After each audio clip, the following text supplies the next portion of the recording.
The grand chamber of the Galactic Council stretched out like a massive dome above the planet Ven Prime. Inside, representatives from 43 different species sat in their designated seats watching the humans below. Admiral Jiwan stood at the center podium, his dark uniform crisp and clean. Next to him, Ambassador Suman held a data tablet, her expression calm and professional. 3 years had passed since Earth made first contact with the galaxy. 3 years of trade agreements, cultural exchanges, and careful diplomacy. Today was supposed to be the day humanity joined the Council as full members. Jiwan could feel the weight of Earth's hope pressing on his shoulders.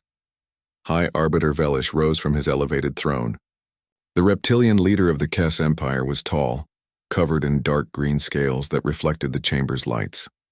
His yellow eyes looked down at the humans with something that resembled amusement. The Council has reviewed Earth's application for membership, Velish announced, his voice echoing through the chamber. We have reached a decision. Jiwan and Suman exchanged a brief glance. This was it. The application is denied, Velish declared. The words hung in the air like poison. Suman's fingers tightened around her tablet, but her face remained neutral. Jiwan simply nodded as if he had expected this outcome. The human species, Velish continued, is too young, too primitive, and too emotionally unstable to join civilized galactic society. Your technology is centuries behind the Council standard. Your people still fight wars among yourselves. You have nothing to offer us. Ambassador Suman stepped forward. High Arbiter, we have brought new medical treatments, unique agricultural techniques, and— Silence, Velish interrupted. The Council has spoken. However, we are not cruel. We understand that young species need guidance. The Kess Empire offers Earth the position of client species under our protection. You will pay tribute, follow our laws, and perhaps in a few centuries you may be ready to stand among us. Murmurs of agreement rippled through the Council chambers. The insectoid Threx representatives clicked their mandibles in what passed for laughter among their kind. Other species simply looked away, either embarrassed or indifferent to Earth's humiliation. Jiwan's jaw tightened, but he said nothing. Years of military discipline kept his anger buried deep. We respectfully decline, Suman said clearly. Earth will remain independent, Velish's eyes narrowed. You decline? Child species do not decline the Council's generosity. Perhaps you need a demonstration of why accepting our guidance would be wise. The chamber fell silent.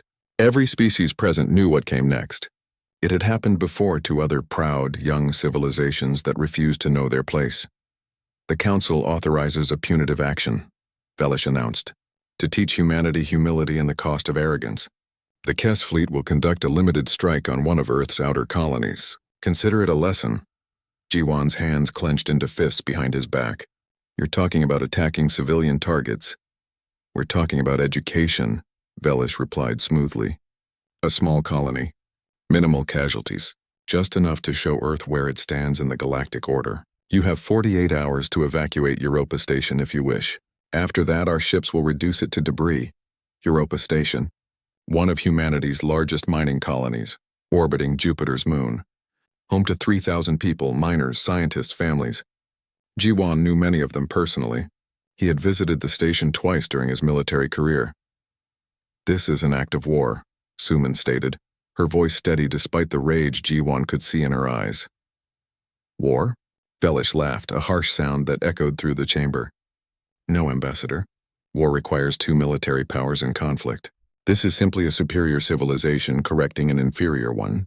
The galaxy has operated this way for 10,000 years. You will learn, as others have learned before you. The other Council members said nothing. Some looked uncomfortable, but none spoke up. This was how things worked in galactic politics. The strong ruled, the weak obeyed. Jiwan stepped forward, his voice cutting through the chamber like a blade. And if we don't evacuate? If we defend our people?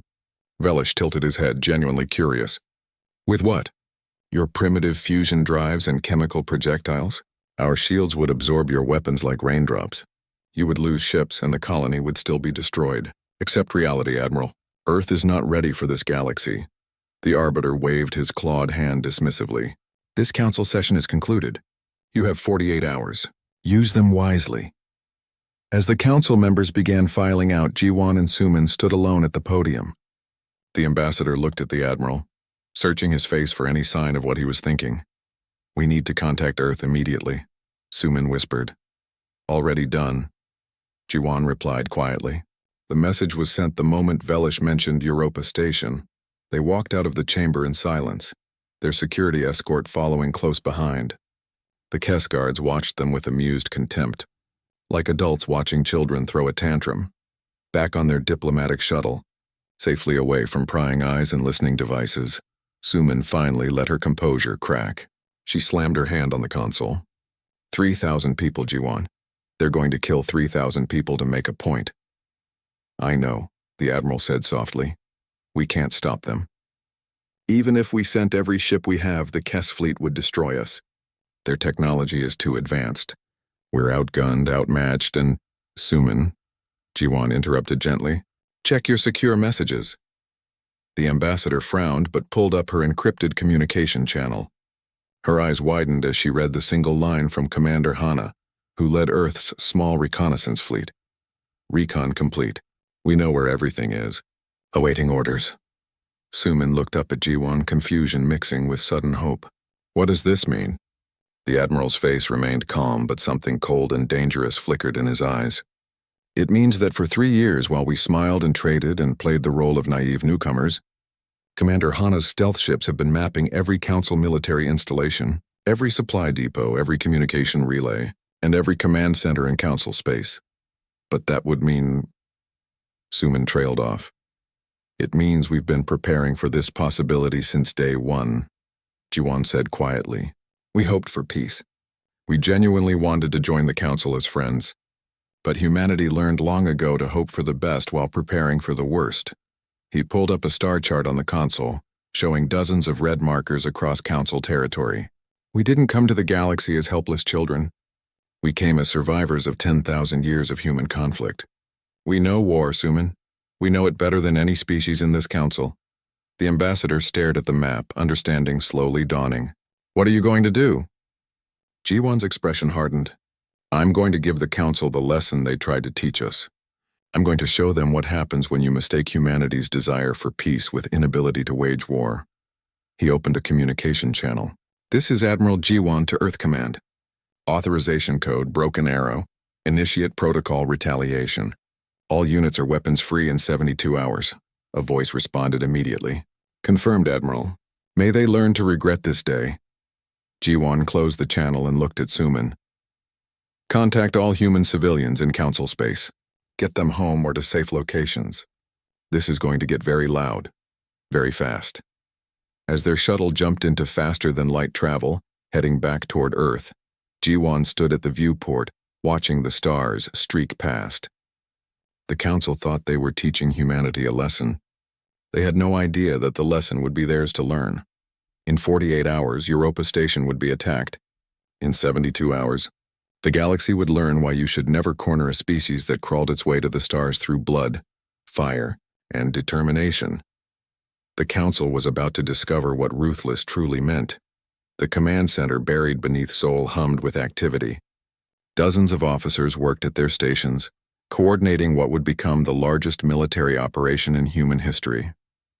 Admiral Jiwan stood at the central holographic display, watching red markers blink across the star map.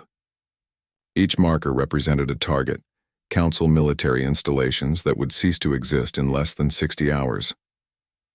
Director Minji approached from the intelligence section, carrying a datapad thick with information.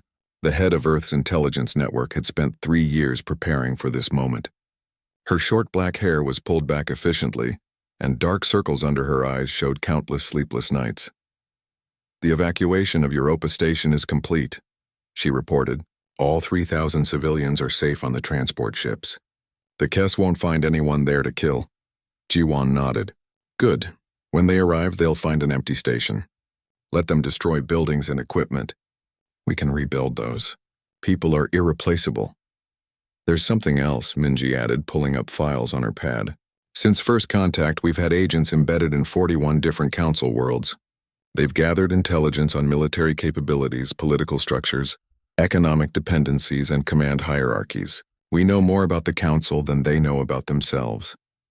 She swiped through images showing Kess military bases, Threx hive centers, and installations belonging to dozens of other species.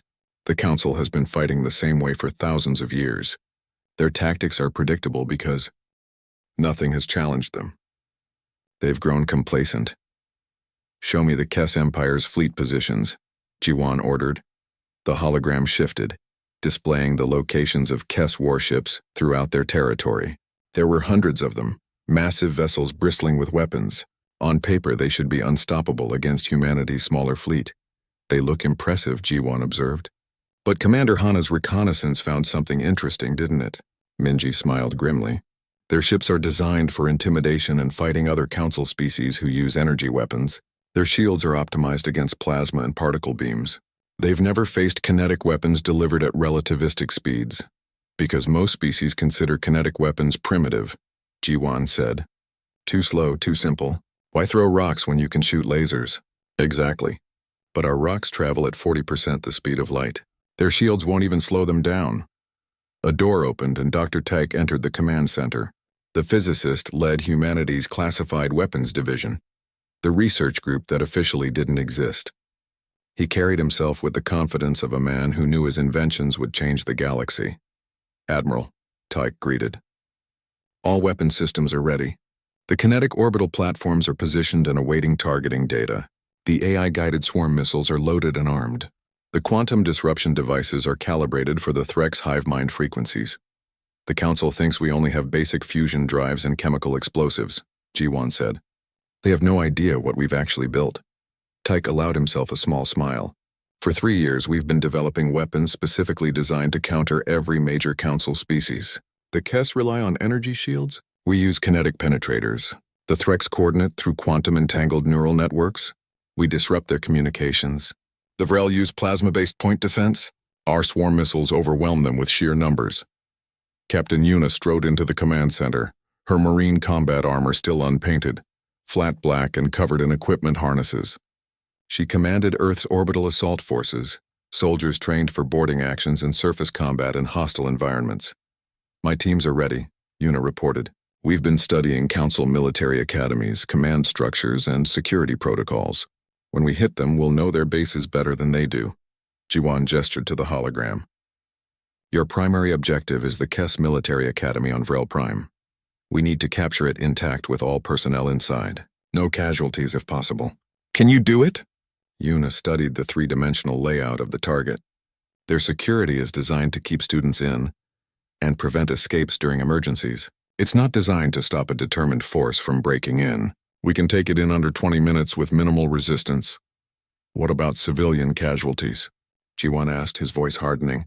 "I want 0. Not one innocent bystander caught in our crossfire. We're not like them." "Understood, Admiral. All targets have been selected for military value and isolation from population centers. Our weapons are precise enough to hit a specific window in a specific building. Collateral damage will be non-existent." Minji pulled up another display. "Speaking of precision, we've identified the command and control centers for the Kess fleet, 7 installations that coordinate their entire military network. Take those out, and their response time increases by 300%. Commander Siok, the tactical officer coordinating the entire operation, joined the group around the hologram. He had been working for 48 hours straight, refining the attack plan down to the second. "The timing is critical," Siok explained, his fingers dancing across the controls to show the attack sequence. "We begin with Commander Hana's stealth ships eliminating the early warning stations along the Council frontier. That gives us a 30-minute window before they realize something is wrong. In that window, our main fleet will exit faster than light travel directly in orbit around 12 key military worlds. Red lines appeared on the map, showing fleet movements. Simultaneously, the kinetic platforms will begin firing. Travel time at Point 4C varies from 8 minutes to 43 minutes depending on distance. By the time the Council realizes we're attacking multiple locations, our first strikes will already be hitting targets." "What about their response?" Jiwan asked. "Their fleets will scramble, but they'll be confused and disorganized," Siok replied. "Our intelligence indicates they've never faced a coordinated multi-system assault. Their doctrine assumes they'll always have time to concentrate forces and respond with overwhelming numbers. We're not giving them that time." Dr. Take highlighted specific targets. The quantum jammers will activate the moment our ships drop out of FTL. The Threx won't be able to coordinate their hive mind defenses. The Kess commanders won't be able to communicate with their ships in orbit. The Vrel defense platforms will be shooting blind because we're jamming their targeting sensors. How long before they adapt? Minji asked. Based on our analysis of their military exercises, at least 4 hours. By then, the first phase will be complete. We'll control the orbital space around their most important military worlds, and their fleets will be scattered or destroyed. Jiwan turned to face his command staff. These men and women had spent 3 years preparing for a war they hoped would never come. They had built weapons in secret, trained soldiers in hidden facilities, and gathered intelligence while pretending to be naive newcomers to galactic society. I want everyone to understand what we're about to do, Jiwan said quietly. This isn't revenge. This isn't even justice. This is a message. The Council has operated on the principle that might makes right for 10,000 years. They attack weaker species to keep them in line. Today we show them that humanity is not weak and we will not be kept in line. He paused, looking at each person in turn. But we are not like them. Every target is military. Every strike is calculated. We demonstrate overwhelming force while showing perfect restraint. When this is over, the Council will fear us, but they will also respect us. More importantly, they will understand that humanity chooses peace not because we can't wage war, but because we choose not to. Captain Yuna nodded. The Marines understand, Admiral. Minimum force, maximum effect. We're precise instruments, not blunt weapons. The fleet is ready, Commander Siak added. Every captain knows their targets and rules of engagement. No civilian casualties. No unnecessary destruction. We hit hard, we hit fast, and we show them exactly what they're dealing with. Director Minji pulled up a final set of files. I should mention that we've also compiled evidence of Council war crimes over the past millennium. Genocides, forced relocations, cultural destruction, species that refused to submit and were erased from existence. The Council isn't a peaceful federation. It's an empire built on fear and violence. That evidence will be useful during negotiations, Jiwan said. After we've established our position, the command center fell silent as the countdown appeared on every screen. 60 hours until the attack began. 60 hours until humanity showed the galaxy what 3 years of preparation looked like. Jiwan thought about Europa Station, about the 3,000 people the Council had planned to kill as a lesson. He thought about all the other species that had been bullied, conquered, or destroyed because they couldn't defend themselves. He thought about the message Velish had sent. That Earth was too primitive, too weak, too insignificant to matter. In 60 hours, the High Arbiter would learn that humanity's greatest strength had always been underestimation. Let them think humans were primitive. Let them assume Earth's peaceful approach meant inability to fight. Let them make all the mistakes arrogant empires always made when facing something new. All units are to begin final preparations, Jiwan ordered. Commander Hana's stealth fleet will move to position in 48 hours. The main fleet follows 12 hours later. This is not a drill. This is not an exercise. This is humanity's declaration that we will not be victims, not be clients, and not be silent in the face of tyranny. He looked at the hologram one last time, at all the targets that would soon be burning. Dismissed. Get some rest. In 2.5 days, we change the galaxy forever. As his staff dispersed to their duties, Jiwan stood alone at the holographic display. Somewhere in Council space, Velish was probably celebrating his successful humiliation of humanity. The Arbiter had no idea that his attack on Europa Station had just triggered the most carefully planned military operation in human history. The Council wanted to teach Earth a lesson. They were about to get one themselves. Commander Hana's stealth ship, the Silent Arrow, drifted through the darkness of space like a ghost. Around her, 11 more ships waited, their hulls coated in sensor-absorbing materials that made them invisible to Council detection systems. She sat in the captain's chair watching the countdown timer reach 0. All ships, this is Hana. Execute Operation Blind Eye. Take out those sensor stations. Make it clean. The stealth fleet split up, each ship targeting a different early warning station along the Council's frontier. These stations were supposed to detect any incoming threats and alert Council defense forces. In the next 10 minutes, they would all go silent. Hana's target was a small station orbiting a dead moon. 5 crew members worked inside, monitoring sensors that covered 3 light years of space. They would never know what hit them. Firing, Her weapons officer announced quietly.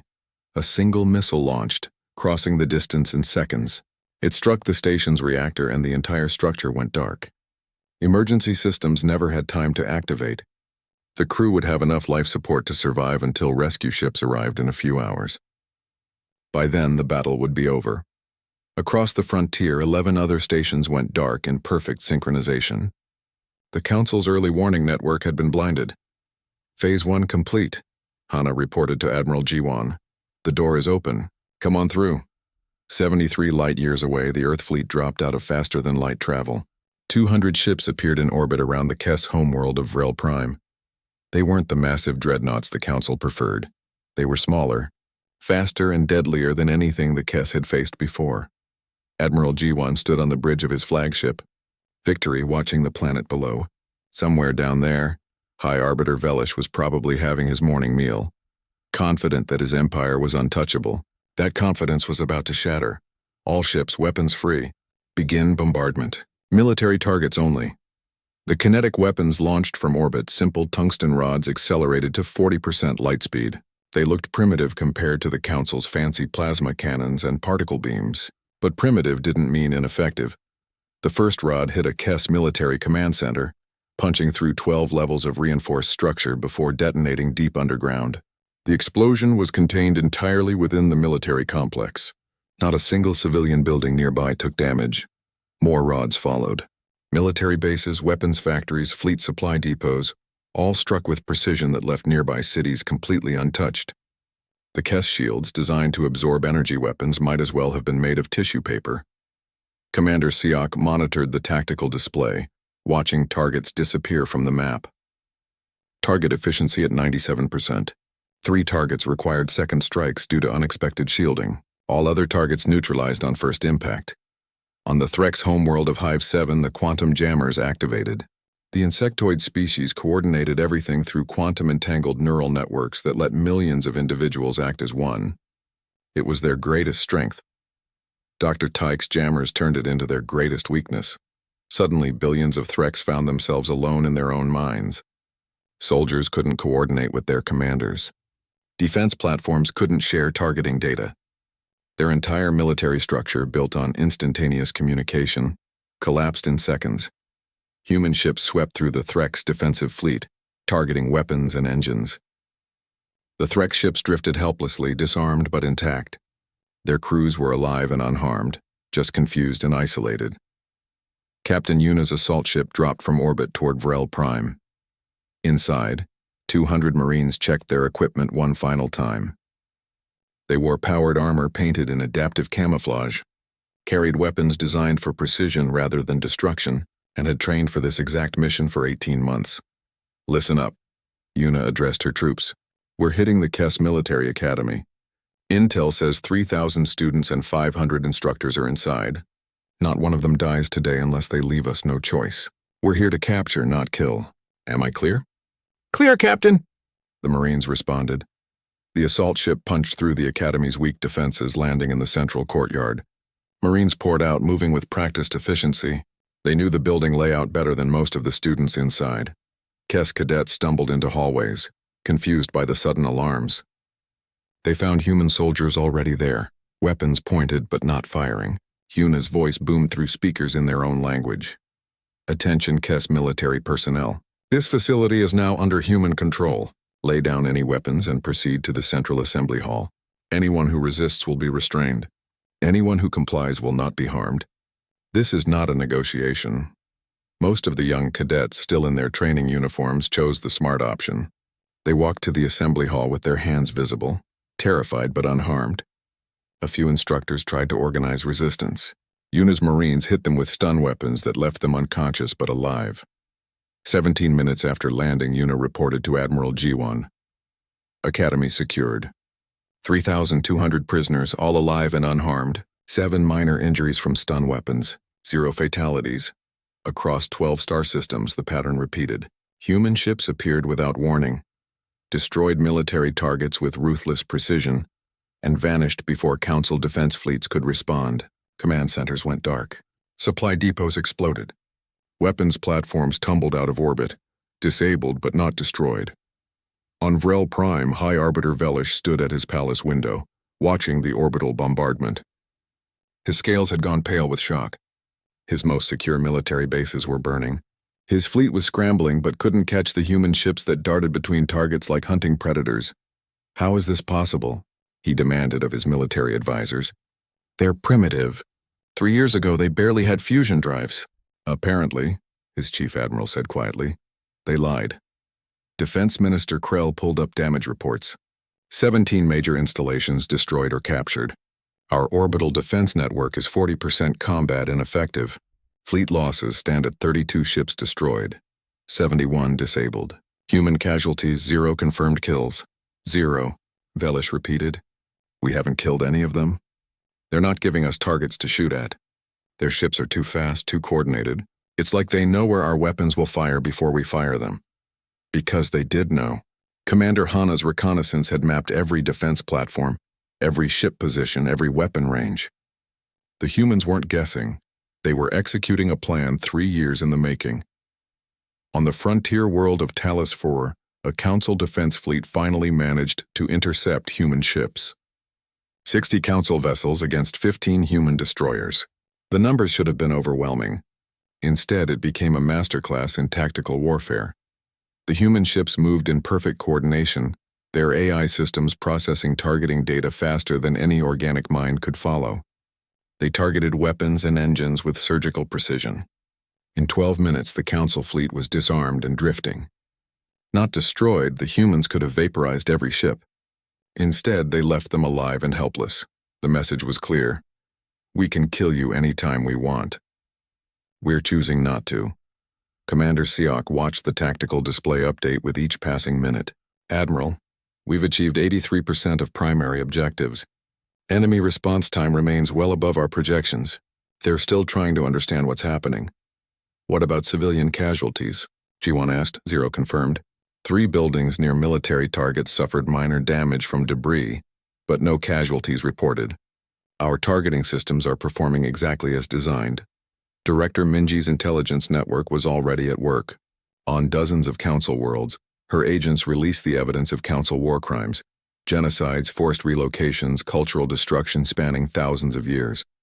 The information flooded communication networks, showing the galaxy that the Council's civilization was built on violence and oppression.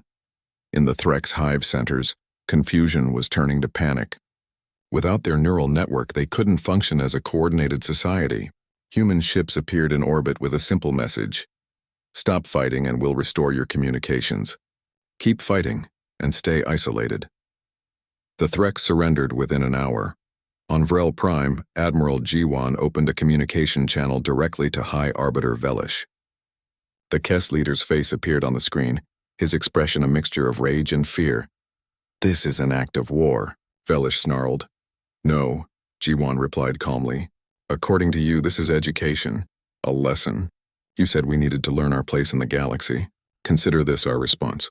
We're teaching you that humanity's place is anywhere we choose to stand. You've destroyed our military infrastructure. We've disabled it. Every target was military. 0 civilian casualties. Your people are safe in their homes, watching your military burn from orbit. That's restraint, Arbiter. That's mercy. If we wanted to kill, your cities would be burning right now. Velish's scales rippled with barely controlled fury. What do you want? Right now. For you to stand down. Order your fleets to cease hostilities. We're going to continue destroying military targets until you do. Or, Jiwan paused meaningfully. We can end this in the next 5 minutes if you choose wisdom over pride. The Arbiter looked at his advisors, saw the fear in their eyes, and made the only choice he could. I'm ordering a general ceasefire. Smart decision, Jiwan said. Now contact the Council. Emergency session in 6 hours. We have terms to discuss.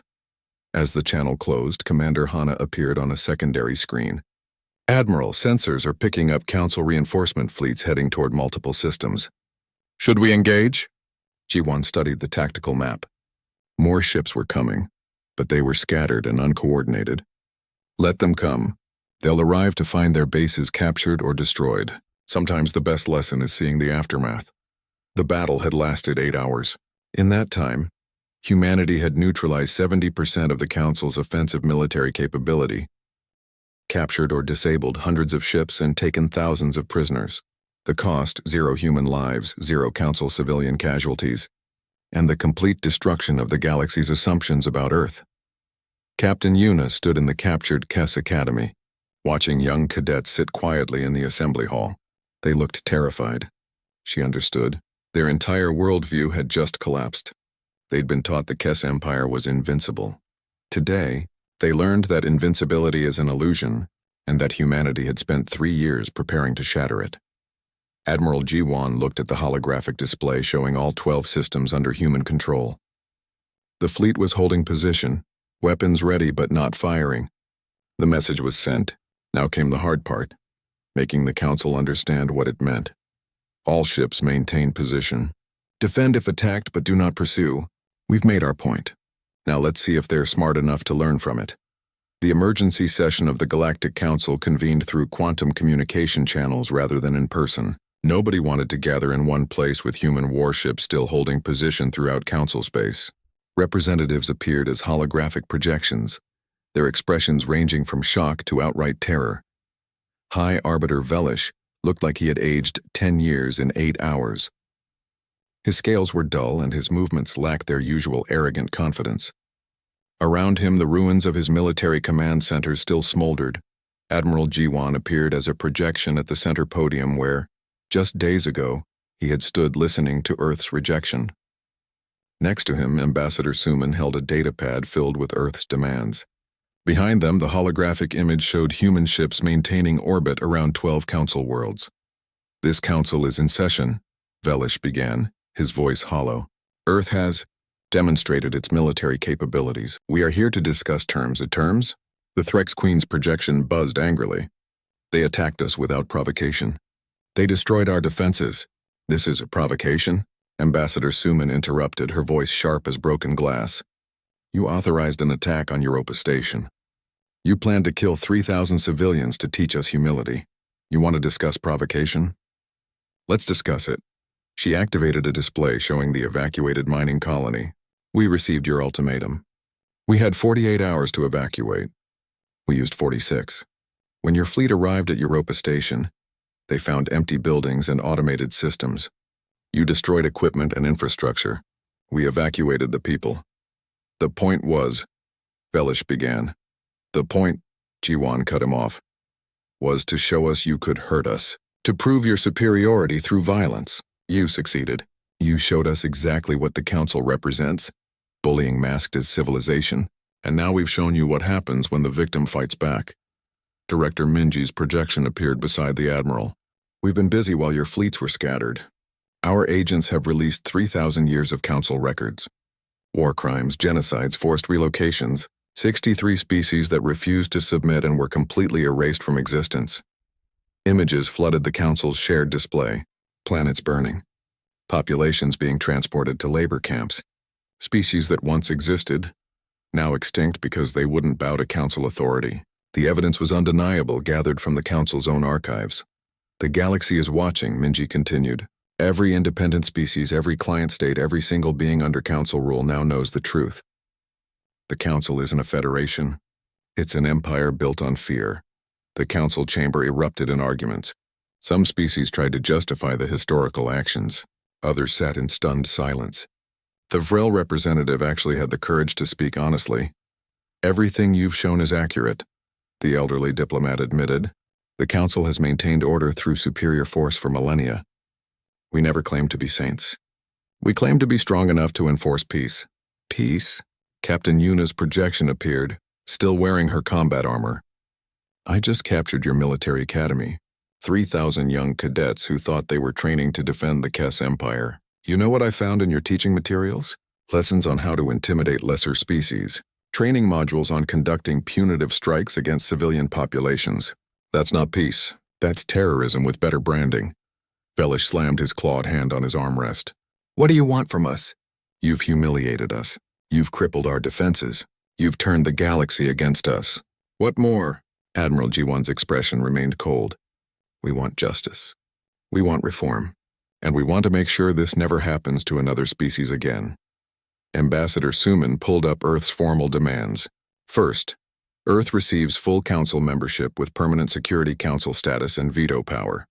Second, the Kess Empire pays full reparations for the attack on Europa Station and covers the cost of rebuilding. Third, the Kess Empire's offensive fleet is reduced by 70%, defensive forces only. You're dismantling our military, Felish protested. We're neutralizing a threat, Jiwan corrected. You proved you're willing to attack civilian populations for political purposes. That capability is being removed. You can keep defensive forces to protect your territory, but your days of attacking others are over, Suman continued. Fourth, an independent tribunal will be established to investigate Council war crimes. Any species that was victimized will have the right to testify and seek justice. Fifth, the Council Charter will be rewritten to include protections for developing species. No more punitive strikes. No more forced client relationships. Species develop at their own pace. This is impossible, the Threx Queen buzzed. You're asking us to rebuild our entire governing structure. No, Suman replied. We're demanding it. And you'll agree. Because the alternative is we keep destroying your military capabilities until there's nothing left to destroy. Chancellor Hyun's holographic projection appeared, representing Earth's civilian government. The woman was in her 60s with gray hair and sharp eyes that had seen decades of political negotiations. Let me be very clear, Hyun said, her voice carrying absolute authority. Earth did not want this war. We came to the galaxy hoping for friendship, for trade, for peaceful coexistence. You responded with contempt and violence. You miscalculated badly. She gestured to the display showing human ships. What you've seen is 15% of Earth's actual military capability. While we were attending your diplomatic functions and trade conferences, we were building a fleet designed specifically to fight the Council if necessary. Ships you've never seen are waiting in reserve. Weapons we haven't deployed yet sit in our arsenals. The Council representatives shifted uncomfortably. If this was only 15% of humanity's power, what did the full force look like? More importantly, Hyun continued, we can sustain this.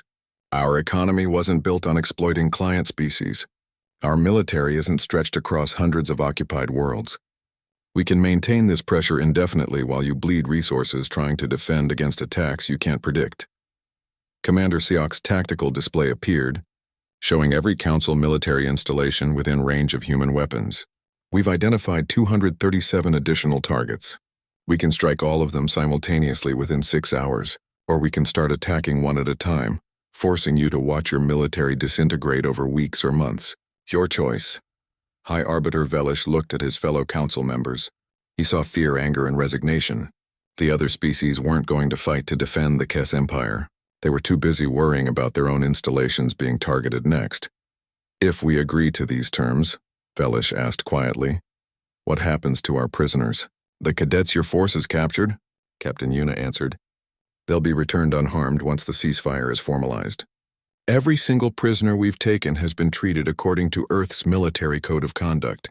Fed, given medical care, and kept safe. We don't abuse prisoners. We're not like you. The Arbiter flinched at that last sentence, but he couldn't deny its truth. Council treatment of prisoners was harsh at best, brutal at worst. The humans had captured thousands and harmed none. What about our civilian populations? Another Council member asked. Your ships control orbit around our worlds.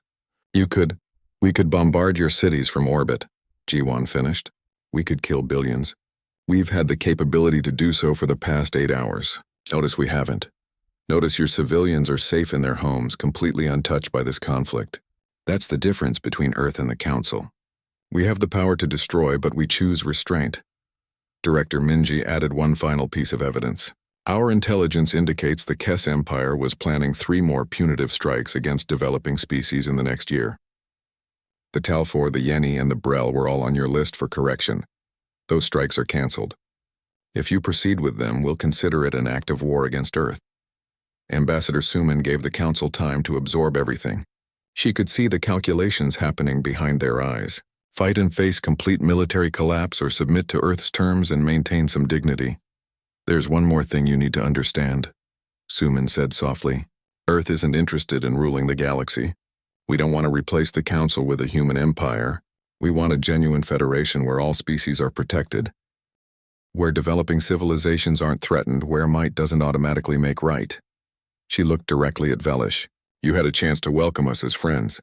You chose to make us enemies. Now we're giving you a chance to do better. Reform the council. End the exploitation. Build something worthy of being called civilization. Or refuse and watch as we systematically dismantle every military asset you have. Chancellor Hyun's projection leaned forward. I'm going to be honest with you. Earth has the industrial capacity to outproduce the entire council combined. We have the tactical innovation to outfight you, and we have the moral authority that comes from restraint in the face of overwhelming power.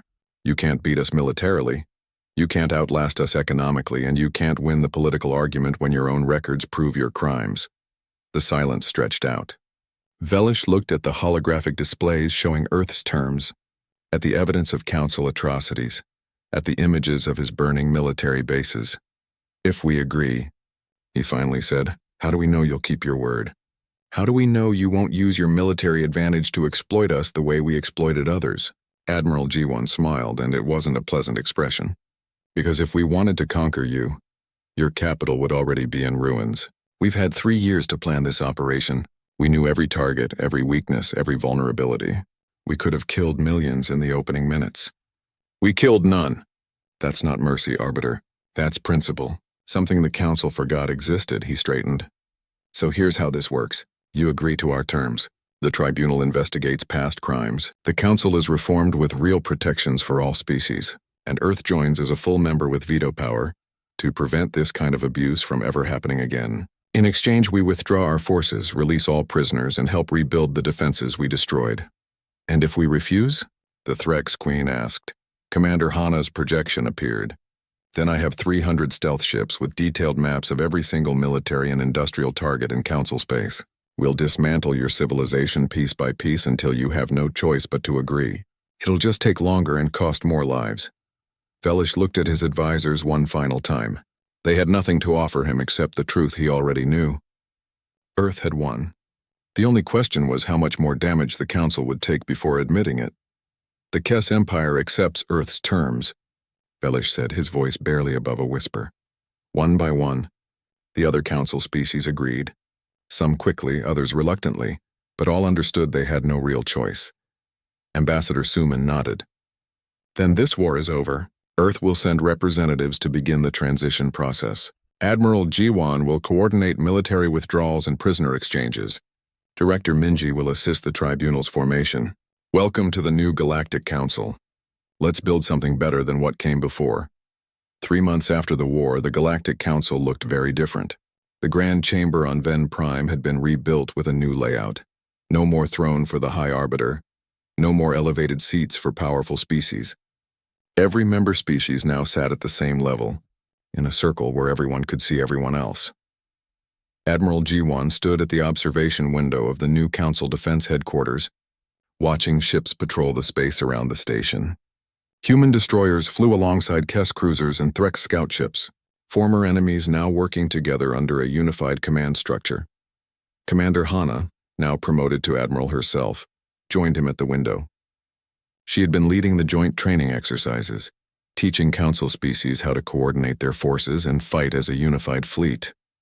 How are the training operations going? G1 asked. Better than expected, Hana replied. The Kess officers are proud, but they're learning. The Threx actually work well with others once they got used to verbal communication, instead of relying on their hive mind. The Vrel are natural tacticians. Give it another 6 months and we'll have a proper defense force. She paused, watching a mixed squadron execute a practice maneuver. They're starting to trust each other, starting to see themselves as one fleet instead of competing species. It's progress. Down on the station's diplomatic level, Ambassador Suman met with young Nari, a Kess diplomat who represented the new generation. Nari had been one of the cadets Captain Yuna captured during the war. The experience had changed her perspective on everything she'd been taught. Ambassador, Nari said, her scales showing colors that indicated curiosity rather than aggression. I've been studying Earth's history. Your species fought each other for thousands of years before achieving unity. How did you develop such advanced military technology while maintaining a peaceful culture? Suman smiled sadly. We learned through suffering. Humans have fought more wars than any species in the Council. World wars that killed millions. Nuclear weapons that could destroy our entire planet. We came very close to exterminating ourselves several times. She pulled up images of Earth's history, trenches from ancient conflicts, mushroom clouds, cities in ruins. We learned what war truly costs. Not just in lives, but in hope, in progress, in everything that makes civilization worth building. When we finally achieved global unity, we promised ourselves we would never forget those lessons. But you're so good at war, Nari said. Your tactics, your weapons, your coordination. How can a peaceful species be so effective at violence? Because we're not pacifists, Suman explained. Pacifism means refusing to fight under any circumstances. That's not humanity. We believe in peace, but we understand that sometimes peace must be defended. We hope the Council would welcome us as friends. When you chose to make us enemies instead, we were ready. She looked directly at the young Kess diplomat. The key difference is that we fight only when necessary, and we fight with restraint even when overwhelming force would be easier. During the war, we could have killed millions. We chose to kill none. That's not weakness. That's strength under control. Nari's scales shifted to a color Suman had learned indicated deep thought. The old council believed restraint was weakness. That's why they kept attacking smaller species to prove their strength. They had it backward. Yes, Suman agreed. True strength is having the power to destroy and choosing not to. The old council had power but no wisdom. That's why it needed to change. In a secured courtroom elsewhere on the station, the tribunal was in session. Former High Arbiter Velish stood in the defendant's area, no longer wearing his ornate robes of office. He wore simple clothing, his scales dull with shame. The tribunal judges represented 7 different species, including one human, a retired diplomat named Dae-hyun who had decades of experience with interstellar law. They had spent weeks reviewing evidence, interviewing witnesses, and documenting crimes that spanned centuries. The charges against you are clear, Judge Dae-hyun said. Authorization of punitive strikes against civilian populations, genocide of the Yeni species 20 years ago, forced relocation of the Brel, hundreds of smaller crimes committed in the name of maintaining order. Velish didn't argue. The evidence was overwhelming. I believed I was preserving galactic stability. The Council had maintained peace for thousands of years through strength and deterrence. You maintained submission, another judge corrected, not peace. True peace doesn't require threatening to kill civilians who refuse to obey. The former arbiter looked at the judges. What Earth did to us, destroying our military capabilities, was that not the same thing? Using force to impose your will? Judge Dae-hyun considered the question carefully. There's a crucial difference. Earth targeted only military assets. 0 civilian casualties. They demonstrated restraint even while overwhelming you. And they didn't impose submission, they imposed reform. You're still a free species. Your people still govern themselves. You're just no longer allowed to attack others with impunity. He gestured to the evidence displays. The Yeni had no military. They were farmers and artists who refused to pay tribute to your empire. You exterminated their entire species, 3 billion people. Earth fought a war against your military and killed none. Do you truly not see the difference? Velish closed his eyes. I see it now. Too late, but I see it. The tribunal's verdict was read guilty on all counts. Velish would spend the rest of his life in detention, serving as a reminder of what the old council had been. But he wouldn't be executed.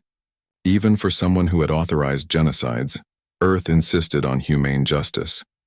Meanwhile, Captain Yuna walked through the corridors of the Kess Military Academy, now reopened under new management. The curriculum had been completely rewritten. Instead of learning how to intimidate and conquer, cadets now studied defensive tactics, crisis response, and interspecies cooperation. She stopped to observe a training exercise where Kess, Threx, and human soldiers worked together to respond to a simulated disaster scenario.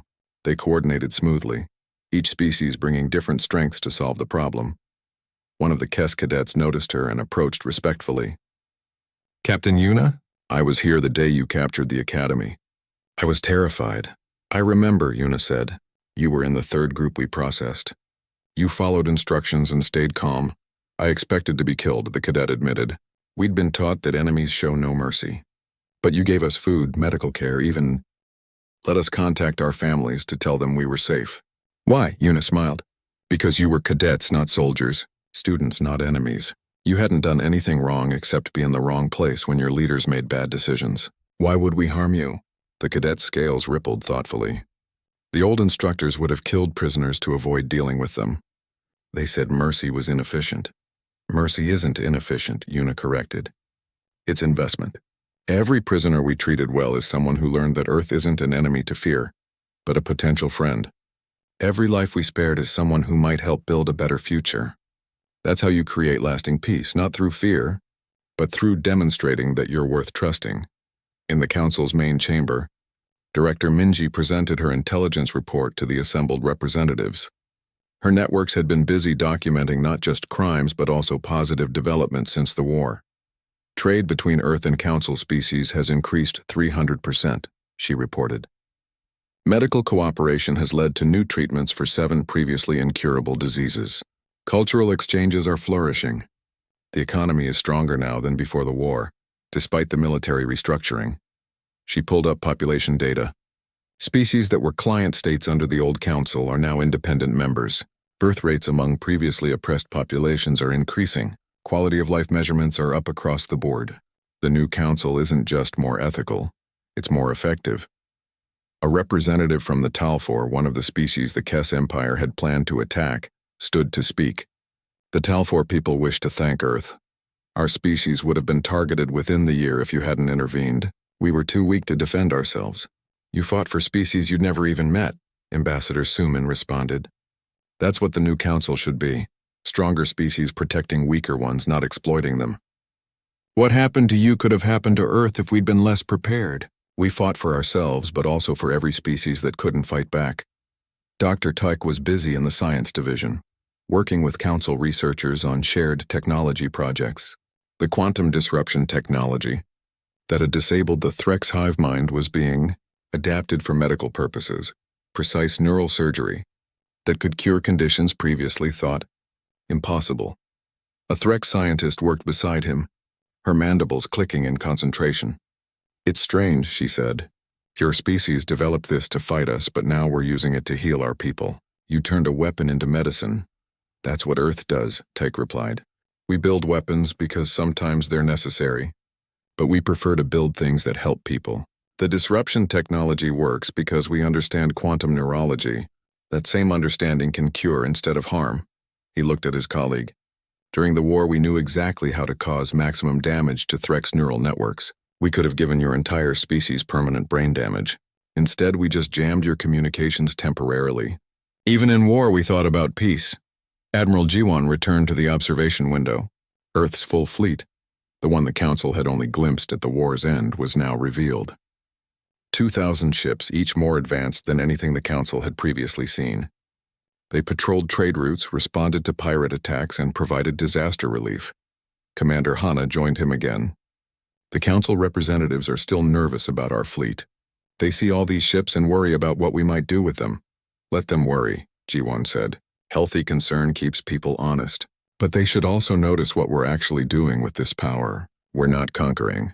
We're not demanding tribute. We're defending trade routes and helping with natural disasters. Actions speak louder than promises. He pointed to a display showing recent deployments. Last week, we responded to an earthquake on a Vrel colony world. The week before, we stopped a pirate raid on Threx shipping. Yesterday, we helped evacuate a research station before their sun went supernova. That's what Earth's military is for. Protecting people, not threatening them. Ambassador Suman convened a private meeting with the key council leaders, the ones who had replaced the old guard after the war. They gathered around a simple table. No more grand posturing or hierarchical seating.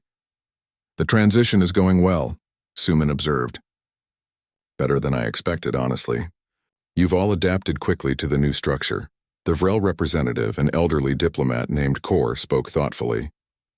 We had no choice but to adapt. But I think most species are relieved.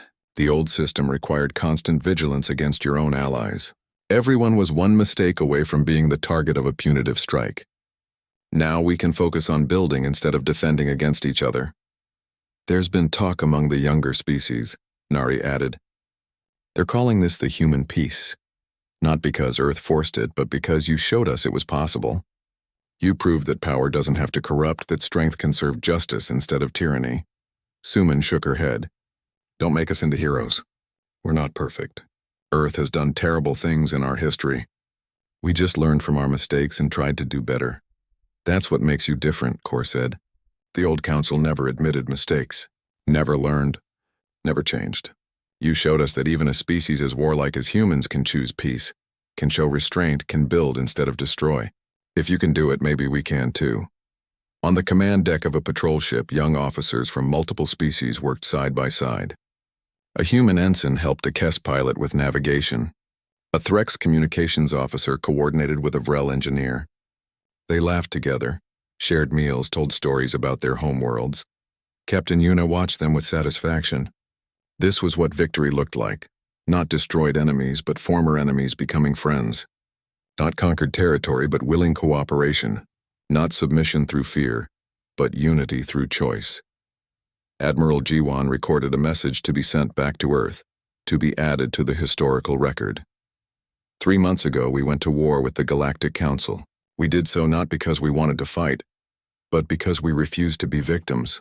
We demonstrated overwhelming military superiority while maintaining perfect ethical restraint. We destroyed what threatened us while protecting what was innocent. And in victory, we chose reform over revenge, justice over vengeance. He looked out at the mixed fleet patrolling nearby. The galaxy has changed. The old order of might makes right has been replaced by something better. Species work together now instead of competing for dominance. The strong protect the weak instead of exploiting them. This is the future Earth fights for. Not to rule the galaxy, but to make it a place worth living in. He finished the message. To those who study this war in the future, remember that humanity's greatest weapon wasn't our technology or our tactics. It was our restraint. We had the power to destroy and we chose not to. That choice, more than any battle, is what changed the galaxy. May it stay changed for the better. Ambassador Suman stood in the council chamber, watching representatives debate the details of a new trade agreement. They argued passionately but peacefully. No threats. No ultimatums. Just dialogue, compromise, and mutual benefit. Nari approached her afterward. Do you think it will last, this new council, or will we eventually fall back into the old patterns? Suman considered the question honestly. I don't know. Peace requires constant effort. The moment you take it for granted, it starts to slip away. But I believe the galaxy learned something important. That bullying eventually meets resistance. That cruelty eventually faces justice. And that species like humans exist who will fight for what's right even when it's dangerous. She smiled at the young diplomat. Your generation will decide the council's future. We showed you it can be better. Now you have to keep it that way. As the station's lights dimmed for the night cycle, Admiral Jiwan looked out at the stars one final time. Somewhere out there, Earth continued spinning, home to billions who had waited anxiously while their military fought a war light years away. They had trusted their leaders to do what was necessary. Jiwan hoped they would be proud of how that trust had been honored. 3,000 people had died at Europa Station in the timeline that never happened, saved because Earth evacuated them in time. 0 civilians died in the war that followed. That was the math that mattered. That was the victory that counted. The galaxy had tried to teach Earth a lesson about power and its place in the cosmic order. Instead, Earth had taught the galaxy something far more important. That true strength lies not in the ability to destroy, but in the wisdom to show mercy. That civilization is measured not by military might, but by restraint in the face of power, and that sometimes the ruthless thing to do is to refuse to be ruthless, to win the war without becoming like those who started it. The Galactic Council would never forget the day Earth demonstrated what happens when peace-loving species are pushed too far. More importantly, they would never forget that in victory humanity chose justice over vengeance, reform over revenge, and mercy over massacre. That was the lesson, and this time the galaxy was smart enough to learn it.